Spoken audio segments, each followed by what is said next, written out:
पिता ये हजारों का काम ना कर पाए, हजार ये दो ही अपनी औलाद के लिए वो कर देते हैं। जीव रो पड़ा, उसकी आंखें भर आई, चरणों में गिर पड़ा, कहने लगा भगवान मैं तो उन माता पिता का ऋणी हो जाऊंगा, उनका कर्जदार हो जाऊंगा, उनके ऋण से मुझे मुक्ति कैसे मिलेगी। तब भगवान ने कहा बेटा इधर से तू अकेला जा रहा है, तेरी गृहस्थी वसे, तेरी पत्नी, तेरे बच्चे, तेरा पूरा कुनबा, उन बूढ़े माता पिता की सेवा करना, उनकी आंख में दुख भरे आंसू मत आने देना। मैं तुझसे वायदा कर रहा हूं, इधर से तू अकेला जाएगा लेकिन उधर से मैं तुझे अपने गरुड़ पर बिठा करके लाऊंगा, यह मेरा वायदा है। भगवान कहते हैं जो माता पिता का भक्त है यमराज की एक नहीं चलती, वहां यमराज के दूत वहां प्रवेश नहीं कर सकते।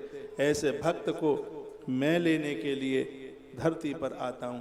तो लौकस और यहाँ के आसपास के क्षेत्र के लोगों के बीच में ये मैं कहना चाहूँगा, आप कितने भी बड़े जमींदार हों, आप कितने भी बड़े इस क्षेत्र के माने हुए लोग हों, आप महान तब है जब आपने अपने घर में बूढ़ों की सेवा की है, वृद्धों की सेवा की है। और एक बार नहीं 10 बार ये बात मैं बोलूँगा, जिसके घर में वृद्धों का मान नहीं है, उनके लिए 2 रोटियां नहीं है, ऐसे घर का पानी नहीं पीना, क्योंकि उस घर का पानी मूत्र की तरह है और उस घर की रोटियां विष्टा की तरह है।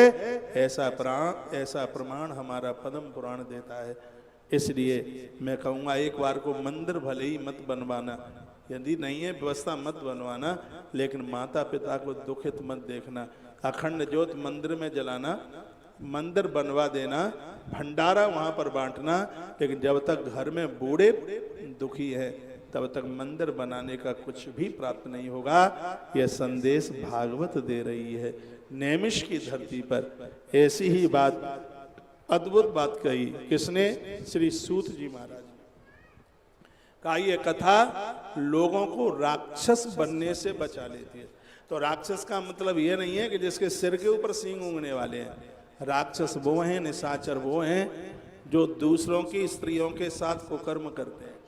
ये पाप नहीं है, पाप का बाप है। इससे तो बड़ा अपराध नहीं हो सकता। ऐसी स्त्री व्यभिचारिणी पराये पुरुषों के साथ संबंध जोड़े है, उसके हाथ की आहुतियां देवता स्वीकार नहीं करते, श्राद्धों में कढ़ाई पुरखे स्वीकार नहीं करते। उससे तो गिरी हुई कोई नारी नहीं हो सकती। और वह पुरुष जो कुकर्मी है, चाहे जितना कुछ कर ले, चाहे जितनी तीर्थ यात्रा कर ले, चाहे सो कुछ कर ले, लेकिन उसको किए गए सत्कर्म का कुछ भी प्राप्त नहीं होता।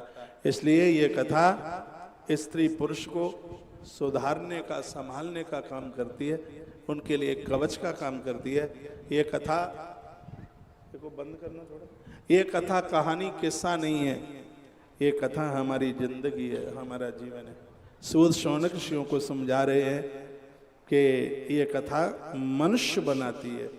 आंख में आंसू आ गए। 88,000 महात्माओं ने कहा हमारा कल्याण हो, सबका कल्याण हो, ऐसी कथा आपको ही सुना दीजिए। तो जवाब दिया, काल ब्यान मुख ग्रास त्रास निर्णास हेतवे। ये कलयुग रूपी काल, इस सर्प को समाप्त करने के लिए कथा एक सपेरे का काम करती है। सांप सपेरे के ही अंडर में रहता है। ये कथा भी कुछ ऐसी है, यह भी काल रूपी तक्षक को अपने कब्जे में कर लेती है। पूछा गया तो ये कथा मिलेगी कैसे सुनने के लिए, प्रश्न किया। ये कथा का तो मन सबको होगा, ये कथा कैसे मिलेगी? आप ठाकुर साहब का धन्यवाद कीजिए, निहाल सिंह जी का, जिनके माध्यम से बैसाख के महीने में भागवत जी की कथा सुनने को प्राप्त हो रही है। और आज गंगा सप्तमी है। आज की तिथि इतनी अद्भुत है, गंगा जी नर्मदा नहाने को जाती है, वर्ष में एक बार वो तिथि आज ही की है। 1 साल तक गंगा जी में डुबकी लगा लगा के जो लोग अपने पाप छोड़ के आ जाते हैं, गंगा जी नर्मदा मैया में नहा करके अपना पूरा पाप छोड़ करके आ जाती है। ऐसी आज की पवित्र तिथि है जिसे भैया बैसाख गंगा सप्तमी के नाम से जाना जाता है। और ऐसे समय पर आप ये कथा आप सुन रहे हैं इस आयोजक परिवार के माध्यम से। ये कथा कहती है कि ये कथा धन से नहीं, अपने पुण्यों से प्राप्त होती है। मैं आपको निवेदन करना चाहूँगा, शादी शुदियाँ इस समय मौसम में खूब है, लेकिन कथा सुनने वाले लोग, कथा से पहले टाइम निकालना, 5 बजे कथा विराम लेगी, शादियां तो रात की होती हैं, जो छूटे छूट जाने देना, लेकिन 29 तारीख तक इस कथा को नहीं छोड़ना। ये कथा निहाल कर देगी। ठाकुर निहाल सिंह की देहली पर कथा, तो कथा भी निहाल कर देगी, आनंद कर देगी। कथा कैसे मिलेगी सुनने के लिए? जन्मांतरे भवेत पुण्यम तदा भागवतम लवे। जन्म जन्मांतर के जब पुण्य उदित होंगे भैया, तब ये कहीं कथा सुनने को मिलेगी। का इसके लिए प्रमाण है कि हाँ प्रमाण है ना, देवताओं को कथा नहीं मिली, देवता प्यासे से रह गए इस कथा के लिए, लेकिन उन्हें कथा नहीं मिली। का कब की बात है? का एक बार की बात थी। सुखम नत्वा बदन सर्वे स्वकार्य कुशला सुरा। देवता अपने कार्य में बड़े कुशल है। एक बार ये अमृत का घड़ार लेकर के सुखदेव मुनि के पास आ गए। सुनिए, इधर देखिए, चरणों में वंदन किया, प्रणाम किया और कहा एवं विनमय जातो सुधार आज्ञा प्रतीयता। गुरुजी, ये स्वर्ग का अमृत है, हम राजा परीक्षित को लेने के लिए, देने को, पिलाने को लाए हैं, ये राजा को पिला दीजिए और इसके बदले में भागवत हमें सुना दीजिए। तो सुखदेव मुनि ने कहा कि सुनो देवताओं, क्व सुधा क्व कथा लोके क्व कांच क्व मणिर महान। तुम्हारा स्वर्ग का अमृत कांच के टुकड़े की तरह है, लेकिन भगवान की कथा अमृत की तरह है। कोई कांच के बदले में अपना अमृत थोड़ी दे देगा। इस दुनिया में तुम्हें सब कुछ मिल सकता है, जो चाहो सो मिल जाएगा। जो नहीं मिलने वाला है वो भगवान की ऐसी कथा है। यदि कथा सुनने को मिल जाए तो समझ लेना कि जीवन धन धन हो गया, जीवन कृतकृत हो गया। नहीं आई बात समझ में? श्रीमद् भागवत जी के 10वें स्कंद के 31वें अध्याय में गोपी गीत है और इसका 5 नंबर का श्लोक है। उसमें गोपियां कहती हैं सबसे बड़ा दानी कौन है?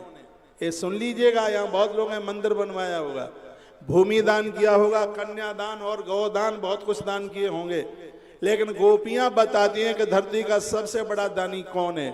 उन्होंने कहा तब कथा अमृतम तप्त जीवनम कवि भ्रीडतम कलम सापहम श्रवण मंगलम श्रीमदाततम भुवि गृणन्ति ते भूरदा जना। इस धरती का सबसे बड़ा दानी वो है जिसके माध्यम से भगवान की कथा का दान हुआ है, जिसके माध्यम से भक्तों को भगवान की कथा सुनने का सौभाग्य प्राप्त हुआ है। उससे बड़ा कोई दानी नहीं है। जब कथा 7वें दिन विराम लेती है तब मैं भगवान को एक प्रार्थना करता हूं, प्रभु को कहता हूं हे भगवान 7 दिन इन श्रोताओं को मैंने कथा सुनाई है, यदि इसका मुझे भी कोई पुण्य मिलता है तो इतना सा मुझे इसका फल आप दे दीजिए। इस पांडाल में जितने भी लोग बैठे हैं इनके परिवारी लोगों को जिंदगी में कम से कम एक बार भागवत की कथा कराने का सौभाग्य प्राप्त हो जाए। इसलिए क्योंकि एक भागवत की कथा कराने से 1000 बेटियों के विवाह करने का फल प्राप्त होता है। ये महिमा श्रीमद् भागवत की है। इसको कराने के बाद तो कुछ बकाया ही नहीं बचता कराने के लिए। ये ऐसा अद्भुत ग्रंथ हमारे और आपके बीच में है। सोनक ऋषि 88,000 बैठे थे, आंख में आंसू आ गए। कहा गुरुदेव आप इतनी बड़ी महिमा बता रहे हैं भागवत की, तो भागवत कैसे मिलेगी सुनने के लिए? तो कहा जन्मांतरे भवित पुण्यम तदा भागवतम लवेत। हजारों जन्मों में किए गए जो पुण्य उदित होंगे तभी इस कथा को सुनने का सौभाग्य प्राप्त होगा। देवता लोग अमृत कलश लेकर के आए, सुखदेव मुनि ने कह दिया कि तुम इसके लायक नहीं हो, इसलिए तुम यहां से चले जाइए। देवता लोग सीधे ब्रह्मा जी के पास पहुंचे और विधाता ब्रह्मा जी को जाके कहा कि हम मृत्यु लोक में कथा सुनने के लिए गए थे, लेकिन सुखदेव मुनि ने हमें कथा नहीं सुनाई और ये कह करके तुम इसके अधिकारी नहीं हो। सुनिए, मैं थोड़ा सा टाइम आपको लूंगा, आज कथा थोड़ा जल्दी छोड़ूंगा क्योंकि इसमें बहुत माताएं ऐसी हैं जिन्होंने कलश उठाई है और सुबह से कुछ खाया पिया नहीं है। आप में पुरुष लोग भी ऐसे हो सकते हैं, सुबह से वही मंदिर पर ही बैठे और कथा का पहला दिन तो 1 आध श्लोक भी हो जाए पहले दिन तो ठीक है ये, लेकिन हम तो कई घंटों की कथा आपके बीच में आरती से पहले तक परोस देंगे। जो भी माता खड़ी होकर आगे आ रही हैं बिल्कुल नहीं आइएगा, वहीं बैठ जाइए। कल बाहर एक टेबल लगाना और वहीं पर कलींदे, खरबूजा, पंजीरी, बतासे, जो भी प्रसाद है वो सब वहाँ। कथा शुरू होगी तो इस गद्दे के आगे बिल्कुल कोई नहीं आएगा, ये हमारी प्रार्थना है। ठीक है, आइए एक बार मेरी तरफ देखिएगा, एक बार जयकारा लगाओ, बोलो बांके बिहारी लाल की जय, श्री हनुमान जी महाराज की जय हो। जब देवताओं ने ये कहा कि मृत्यु लोक में हमें कथा नहीं सुनाई गई और हमें दुत्कार दिया गया, ब्रह्मा जी ने सत्यलोक को तराजू बनाया, भागवत जी को तोलना शुरू किया। जो यह भागवत ग्रंथ रखा है हमारे और आपके सामने, इसकी महिमा आप देखिए। यदि किसी बेटी के विवाह में देरी हो रही है, हम दावे के साथ कहते हैं 3 महीना भागवत जी के ऊपर 5 तुलसी पत्र चढ़ा करके देख ले, कितना अच्छा घर और वर उसको मिलता है। घर में कोई बीमार है, असाध्य बीमारी है और उसका रोग ठीक नहीं हो रहा है, इस भागवत जी के ऊपर प्रत्येक दिन तुलसी पत्र चढ़ाइए। जैसे सालराम भगवान को तुलसी पत्र बहुत प्रिय है, भागवत जी को भी तुलसी पत्र बहुत प्रिय है। जहाँ आज कलश यात्रा शुरू हुई, जहाँ नारियल दिया गया, जो मेरे आसपास लोग वहाँ रहे हों उन्होंने देखा होगा, इस भागवत जी के पीले वस्त्र में इतनी सी तुलसी हमने लपेट करके अंदर रख दी। यदि आप वहाँ रहे हों और आपने देखा हो, भागवत जी को तुलसी इतनी प्रिय है, बहुत ज़्यादा प्रिय है। तो ऐसी भागवत जो चारों पुरुषार्थों को दे देती है, किसी भी चीज़ की कोई कमी नहीं रहने देती। वेदाता ब्रह्मा ने तराजू में भागवत को रखा, दुनिया के जितने पुण्य वो एक तरफ रखे, लेकिन भागवत जिस पलड़े में रखी थी वो पलड़ा बहुत भारी था, वो उठ नहीं रहा था। भागवत की ऐसी बड़ी महिमा बताई गई। शीघ्र ही नारद जी को बुलाया गया, नारद को कहा कि भागवत का प्रचार करो। भागवत जी मृत्यु लोक में चल करके आए और वो हर जगह वो घूमने लगे। तत्पश्चात श्रीधाम वृंदावन में उनका आना हुआ। वृंदावन में उन्होंने भक्ति महारानी को रोते हुए, उनके बच्चे बूढ़े हो गए थे, ज्ञान और वैराग्य, तो नारद जी जब चल रहे थे तो बताते हैं, संत कुमारों को उन्होंने बताया कि एक स्त्री रोते रोते मेरे पास आई, मैंने उसको परिचय पूछा, तुम कौन हो? भजना नंदियों से रोज भक्ति माता मिलने को आती है, भजना नंदियों से रोज भगवान मिलने को आते हैं, भजना नंदियों से नदियां रोज मिलने के लिए आती हैं। और याद रखना, जो भजन में लगे हुए हैं, संपूर्ण तीर्थ हमारी संस्कृति में 68 करोड़ तीर्थ हैं। 68 करोड़ तीर्थ प्रत्येक दिन उनसे मिलने के लिए आते हैं जो भगवान के भजन के बिना रह ही नहीं सकते। ये यही लिखा है। श्लोक बड़ा यह अद्भुत है। श्रीमद् भागवत अध्याय नंबर 1 और श्लोक नंबर 44। ये श्लोक है, अहम भक्तिरति ख्याता इमौ में तनयो मतौ ज्ञान वैराग्य नामानो काल योगेन जर्जरौ। भक्ति माता अपना परिचय देती है, मैं भक्ति हूँ, काल के प्रभाव से आज मेरे बच्चे जर्जर हो गए, गुरुजी मेरे ऊपर कल्याण कीजिए। तो गीतार पाठे मुँह मुँह गीता जी का पाठ सुनाया, लेकिन ज्ञान वैराग्य खड़े तो हुए, फिर वह नीचे गिर पड़े। अब नारद जी सोचने लगे क्या करें। तब वो आकाशवाणी सुनकर के बद्रीनाथ क्षेत्र में आए और सनत कुमारों से मुलाकात हो गई। अब यहाँ नारद और सनत कुमारों का बड़ा अद्भुत प्रसंग है। नारद जी को देख करके सनत कुमारों ने कहा, बात क्या है? कुमारा चुकथम ब्रह्मन दीन मुखा कुत चिंता परो भगवान, तुम चिंतित क्यों हो, ये पूछा। तो नारद जी कहते हैं, अहम तो पृथ्वीम या तो ज्ञाता सर्वोत्तमामिति पुष्करम च प्रयागम च काशी गोदावरी तथा। इधर देखिए, संस्कृत के श्लोक समझ में ना आवे तो भी सुनिए। संस्कृत के श्लोक तो ऐसे समझ लो जैसे अरहर की दाल में देसी घी का तड़का। संस्कृत के श्लोक तो ऐसे समझ लो जैसे रात को सोते समय निपनिया देसी गैया का दूध। कथा की महिमा देखिए, एक एक श्लोक पर सुनकर, एक एक श्लोक के ऊपर संस्कृत भाषा में 100 यज्ञ करने का फल पुण्य प्राप्त होता है।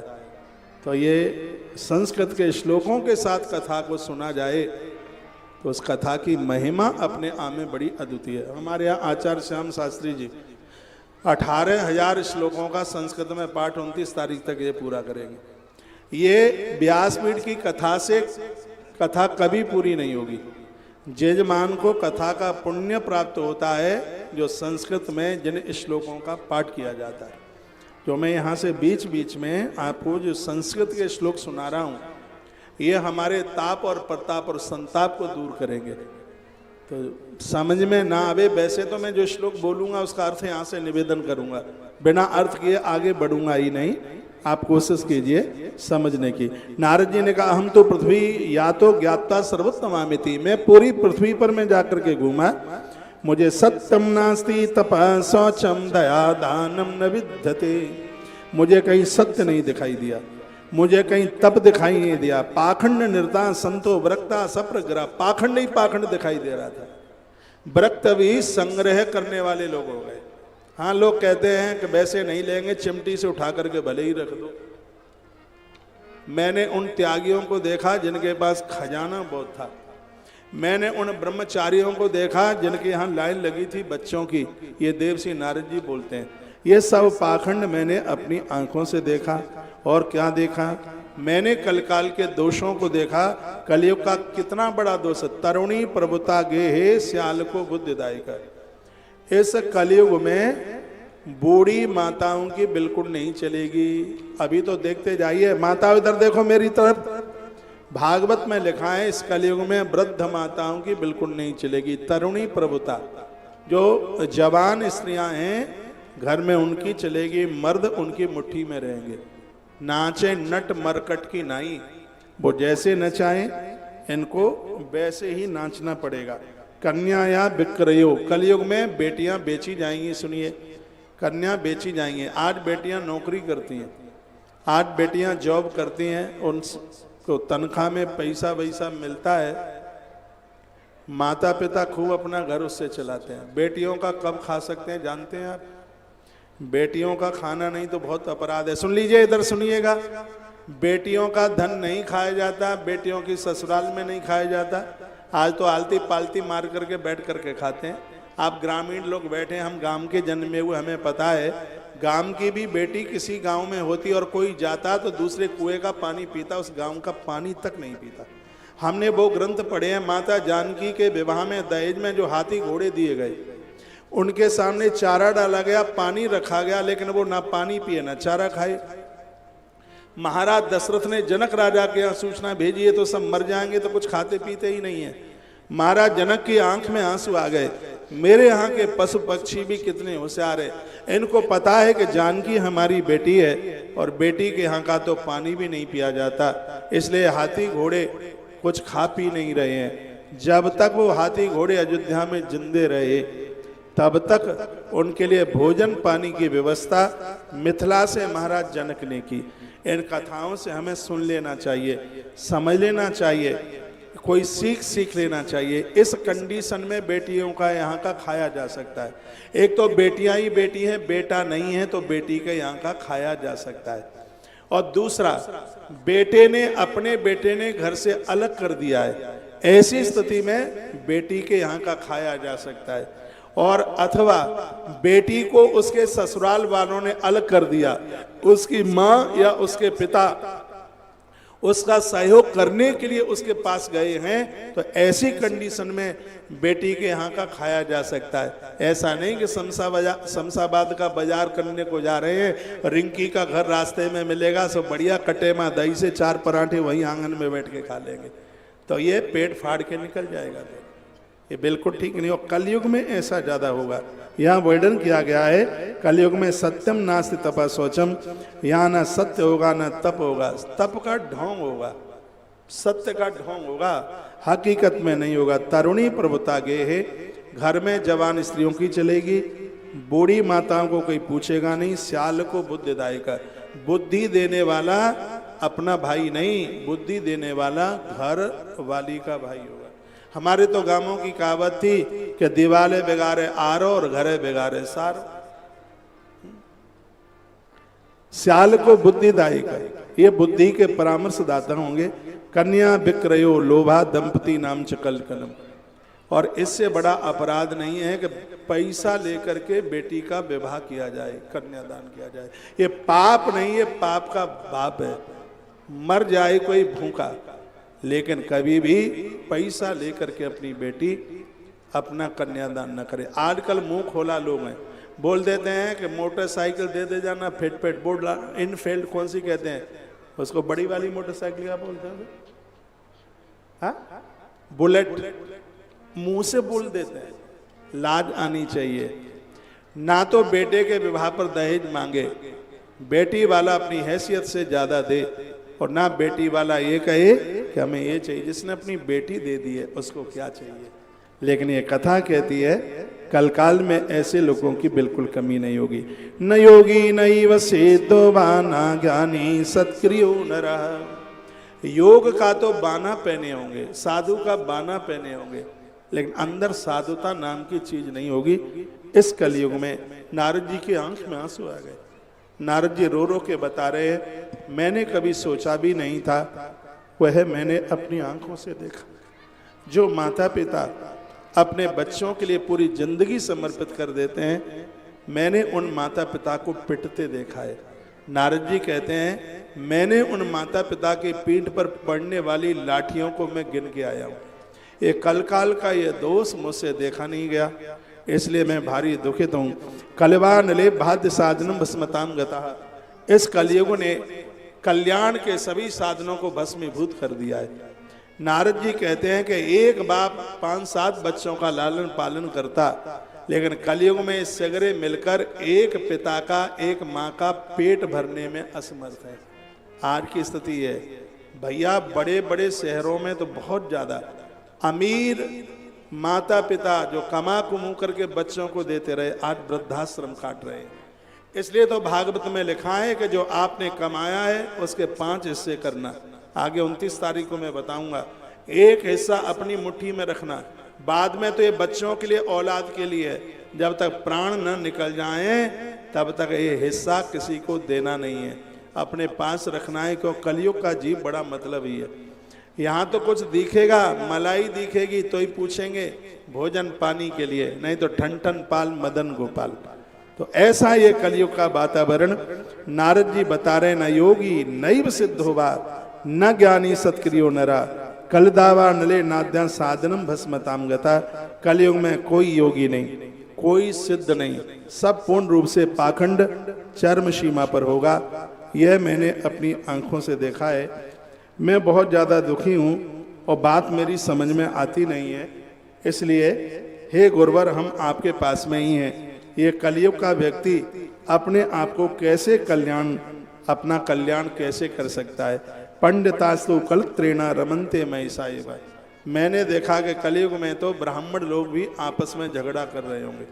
यहाँ चारों वर्णों के लोग बैठे हैं। ब्राह्मण रक्षक है, ब्राह्मण शिक्षक है, क्षत्रिय रक्षक है, वैश्य पोषक है, और कनिष्ठ वर्ण का प्राणी है वो सेवक है। हर समाज में 4 चीजें होनी चाहिए, शिक्षा, रक्षा, संपदा और सेवा। ठीक से सुनिएगा, उस समाज के उत्थान को कोई रोक नहीं सकता। जिस समाज में चारों चीजें होंगी, क्या क्या? इस समाज में शिक्षा चाहिए, रक्षा चाहिए, और इसमें संपदा चाहिए दुनिया चलाने के लिए, और सेवा का भाव हो। धीमे धीमे चारों के चारों खत्म हो रहे हैं। ब्राह्मण के द्वारा शिक्षा मिलती है, क्षत्रिय के द्वारा रक्षा होती है, वैश्य के द्वारा पोषकता, और कनिष्ठ वर्ण के द्वारा सेवा। ये समाज के 4 बातों का इसके ऊपर बड़ा जोर दिया गया। और यहाँ चारों वर्णों के लोग बैठे। मैं कोई जाति बिरादरी वाली बात नहीं कर रहा हूँ। धिक्कार उस ब्राह्मण के लिए, जिस गांव में ब्राह्मण हो उस गांव में लोग जुआ खेलते हो, जिस गांव में ब्राह्मण हो उस गांव में लोग शराब पीते हो, तो धिक्कार तो उसके लिए। ब्राह्मण के अंदर 9 गुण हैं, इसी ग्रंथ में वर्णन किया गया है। जो ब्राह्मण को प्रणाम करता है उसे 33 कोट सह देवताओं को प्रणाम करने का फल तत्काल प्राप्त हो जाता है। यह ब्राह्मण सिर्फ जाति में ही नहीं, यह ब्राह्मण एक तत्व है। मैं क्षत्रिय की बात करता हूँ। ये धरती पर ये क्षत्रिय लोग न होते तो हिंदुत्व का नाम निशाना मिट गया होता। इस धरती पर छत्रपति शिवाजी जैसे लोग, महाराणा प्रताप जैसे लोग, जिन्होंने अपना सब कुछ गवा दिया, और इन विधर्मियों के सामने इन्होंने अपनी गर्दन नहीं झुकाई। घास की रोटी खाई लेकिन झुके नहीं। ये धरती हमेशा हमेशा उनको प्रणाम करती रहेगी। ये चारों वर्णों के लोगों के अपने 4 काम बताए। यहाँ क्षत्रियाणी माताएं बैठी होंगी। तुम्हारी छाती का दूध ही दूध नहीं है, इसमें तो बहुत बड़ा शौर्य है। सच मानिए आप शेरनी है। और शेर जैसे बच्चे तो शेरनी के यहाँ होते हैं, गीदड़ों के यहाँ नहीं होते। यहाँ राजपूताना बैठा है, यहाँ क्षत्रिय समाज बैठा है। मैं निवेदन करना चाहूँगा, ब्राह्मण के हाथ में पंचांग होना चाहिए तो आपके हाथ में बंदूक होनी चाहिए, आपके हाथ में तलवार होनी चाहिए। किसी का मर्डर करने के लिए नहीं, किसी को मारने के लिए नहीं, इस समाज की रक्षा के लिए। मैं निवेदन कर रहा हूं, आप अपने बेटे को जमींदार बनाने के लिए जा रहे हैं, आप अपने बेटे को उद्योगपति बनाने के लिए जा रहे हैं। मैं निवेदन करना चाहूंगा, आप अपने बेटे को फौजी बनाइए, एक सिपाही बनाइए। ये देश राजपूतों के बिना सुरक्षित नहीं हो सकता, ये देश ठाकुरों के बिना सुरक्षित नहीं हो सकता। आपके दूध में, आपके खून में वो खौलाव है जो किसी के पास में नहीं है। आप शास्त्रों में भी आप श्रद्धा रखते हो, लेकिन आपके पास हथियारों का जो कौशल आपके पास में है वो किसी के पास में नहीं है। पुराने इतिहासों को उठा करके देखा जाए, क्षत्रिय 60 साल से ज्यादा कभी जीवन नहीं जिया। ये मैं इसलिए नहीं कह रहा हूं ठाकुरों के यहाँ मेरी कथा हो रही है, मुझे आपसे कोई लोभ नहीं है, किसी भी प्रकार का कोई लोभ नहीं है। आप कथा सुनेंगे अपने कल्याण के लिए, पाम छुएंगे अपने कल्याण के लिए, और मुझे पाम छुपाने का कोई शौक भी नहीं है। ये मेरी बात किसी को ये टच ना करे कि ठाकुर के यहाँ कथा हो रही है इसलिए महाराज ऐसा बोल रहा है। ऐसा नहीं है कि गंगा गई तो गंगा दास और जमुना गई तो जमुना दास। ये देश के समर्पण में, ये देश को ऊंचा करने में, देश की सुरक्षा में राजपूतों का, ठाकुरों का हमेशा से एक बहुत बड़ा हाथ रहा है। मैं निवेदन करना चाहूंगा, सनातन की ध्वजा को ऊपर करने में ब्राह्मणों का हमेशा से बहुत बड़ा हाथ रहा है। ये बहुत बड़ा संतोषी है, 2 रुपए की पूड़ी खा करके और अपना संपूर्ण पुण्य झोली में डाल देता है।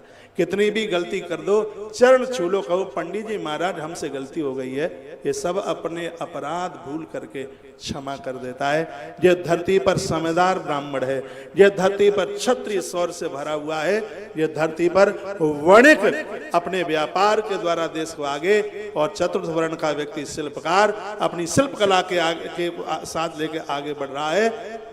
समझ लेना, वो देश की तरक्की को कोई रोक नहीं सकता।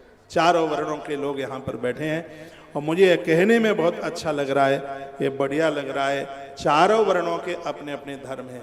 तो एक कथा कहती है कि हमारा जाति का धर्म क्या है, हमारे वर्ण का धर्म क्या है, उसको हमें समझ लेना चाहिए। नारद जी की आंख में आंसू आ गए। वो कहते हैं पंडितांस्तु कलत्रेण रमन्ते मयि साएव। कल युग में सबको शिक्षा देने वाले ब्राह्मण आपस में लड़ेंगे, क्षत्रिय आपस में लड़ेंगे। अरे हमारा स्वर दुश्मनों की छाती में कील ठोकने के लिए, आपस में लड़ने के लिए नहीं है। ये जरूर ध्यान से रखिए। जिस समय लापरवाही आपकी हो जाएगी, देश बिल्कुल खतरे में चला जाएगा। जिस देश में ठाकुर ने, जिस देश में क्षत्रिय रहे और लास्ट की बस में से लोग लुट जाएं, धिक्कारता की बात है। अरे वहां से तो कोई लोग निकले तो ये कहे कि यहाँ कुछ गड़बड़ी मत करना, सामने ठाकुरों का गांव है। इतना भय होना चाहिए। सुरक्षा की बाजुआं बड़ी होनी चाहिए, सुरक्षा के हाथ बड़े होने चाहिए। ये पहले नंबर का अध्याय भागवत जी का, जो चारों वर्णों को सावधान करता है। कहता है कि आप सिर्फ पेट भरने के लिए नहीं आए हैं, ये तुम चारों वर्णों के 4 काम है। ब्राह्मण का काम है शिक्षा देना, अच्छी बातें समझाना, क्षत्रिय का काम है रक्षा करना, और वैश्य का काम है ये धरती को वाणिज्य देना, और कंश वर्ण का काम है वह धरती को वो दे, उसके हाथ में वो कौशल होना चाहिए, निर्माण का काम उसके हाथ में। इसमें कोई बड़ा छोटा नहीं, हम एक ही परमात्मा की वो एक ही ईश्वर की वो संतान है, जहां ईश्वर ने हमें अपने अपने काम करने के लिए भेजा है। तो सूत शौनक ऋषियों को ये कथा सुनाते हैं, कहते हैं कि कलकाल में लोगों के पास में सिर्फ स्वार्थ के अलावा और कुछ दिखाई नहीं देगा। ऐसी स्थिति होगी। चरणों में देवसी नारद जी ने कहा जीव का कल्याण कैसे हो सकता है, इसके लिए कोई उपाय है क्या? हाँ उपाय है, कोई कुछ कर ले तो। क्या उपाय है? वो है भागवत की कथा, जिसमें सोई हुई बुद्धि जागृत होती है। और इस कथा को जो